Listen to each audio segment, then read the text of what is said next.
पहली प्राथमिकता सप्लायर्स को गिरफ्तार करने की और दूसरी प्राथमिकता हमारी वही है कि जो लोग अभी भी ड्रग्स को बेचने का काम कर रहे हैं उनके खिलाफ मुकदमे दर्ज किए जाए, उनको बंद किया जाए।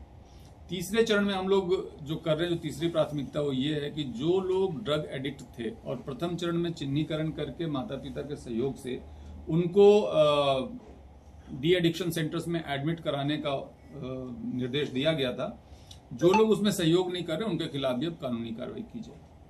और इस चिन्हीकरण को और विस्तृत रूप में बढ़ाया जाए।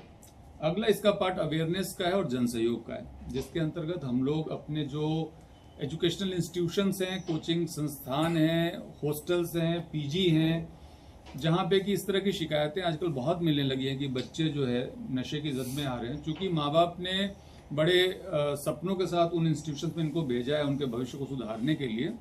और वहाँ पे अगर वो लोग इस तरह के नशे की लत का शिकार हो रहे हैं तो मैं मानता हूँ कि उन इंस्टीट्यूशंस की भी बहुत बड़ी जिम्मेदारी है कि नशे के खिलाफ इस राजस्थान सरकार के युद्ध में, राजस्थान पुलिस के युद्ध में अपना सहयोग दें। और उसमें पुलिस अधीक्षक महोदय को मैंने निर्देशित किया है कि वहाँ के इंस्टीट्यूशन से बात करके एक state of the art de addiction centre बनाया जाए। खास करके पहला हमारा जो चिन्हीकरण है वो सीकर का है कि वहाँ पे ऐसा बनाया जाए जहाँ पे जिन बच्चों को इसकी लत पड़ गई है उनको भी इससे दूर किया जा सके, उनको इससे मुक्त कराया जा सके।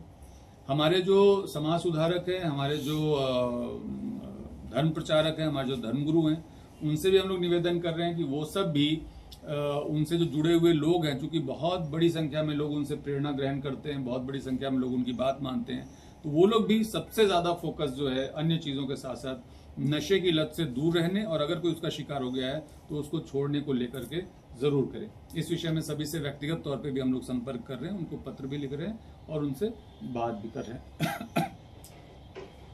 ये पूरे कार्टेल के साथ साथ जनप्रतिनिधियों की भूमिका को लेकर के भी हम लोग सभी से रिक्वेस्ट करेंगे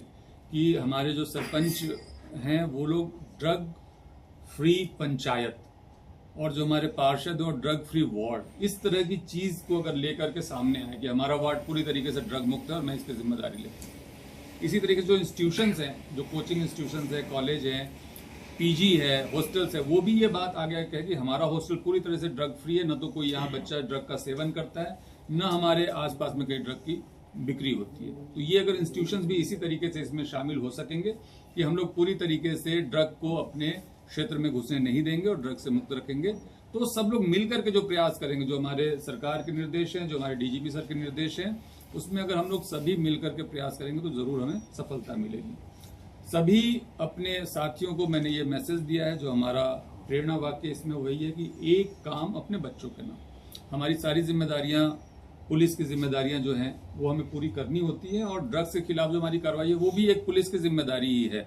लेकिन उससे आगे बढ़ के इसको अपने बच्चों के भविष्य के लिए ये मानते हुए कि आपके बच्चे भी उन्हीं इंस्टीट्यूशंस में जाते हैं, उसी पर्यावरण में रहते हैं जहां की ड्रग्स धीरे धीरे बढ़ता हुआ दिख रहा है, तो अपने बच्चों के भविष्य को भी उसके साथ जोड़ते हुए एक काम अपने बच्चों के नाम करें, पूरे मन से करें। इसके लिए ये एक स्लोगन भी इसके साथ जोड़ा गया है। मेरा मानना है कि अगर हमारी सरकार, हमारे डीजीपी सर ये चाहते हैं कि राजस्थान को ड्रग फ्री किया जाए और अगर हम सभी IGP, SPs, additional SP, COs and SHOs और हमारे सभी बीट ऑफिसर्स, जो बीट कांस्टेबल्स हैं, अगर मिलकर ये तय कर लें कि हमें ड्रग मुक्त करना है राजस्थान को, तो कोई ऐसी ताकत नहीं है जो कि हमें इस उद्देश्य को प्राप्त करने से रोक सके।